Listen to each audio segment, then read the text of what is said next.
Good. Well, good afternoon, everyone. Thank you for joining us. I want to especially thank my colleagues, Senators Hatch, Enzi, and Corker, for joining us today. It is their hard work that has led us to the point that we are at today, where we can talk about the previous 6 months in the Senate. We passed a budget, balanced budget, for the first time in a decade. Thank you, Senator Enzi, for that. Thank you. I'm pleased to be a part of the team that's helping the Senate to operate the way the Senate used to when it was effective, and have already got good results this year. In the Budget Committee, we passed the first balanced 10-year budget since 2001. In fact, it was the first budget in the last 5 years. And we balanced the budget in that 10-year window without raising taxes. We assured that there'd be a strong national defense. We strengthened Medicare. We protected Social Security. And we support a healthier economy.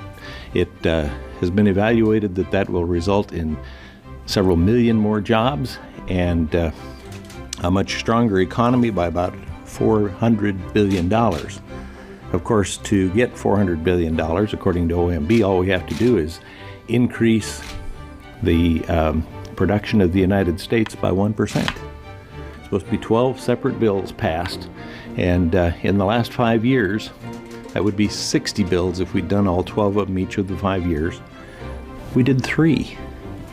1 year, the only bill that was brought up was the transportation bill, and the leader didn't like the First Amendment, so he pulled the bill down. He never brought that one up again, nor did he bring up any others.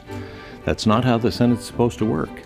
The appropriations is one of our main challenges, and by having a budget out there, they could get to work right away and get more jobs for Americans. Our committee's working on a few other projects. Yesterday we held the first joint Homeland Security and Budget Committee hearing on a regulatory budget.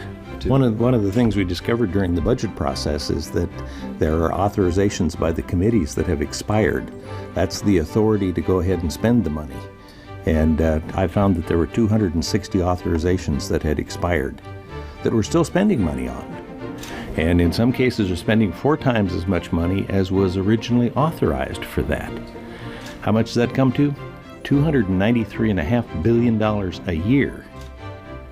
So we ought to go back and look at some of those laws that we haven't taken a look at since 1983. We are an equal branch of government, not subject to the president.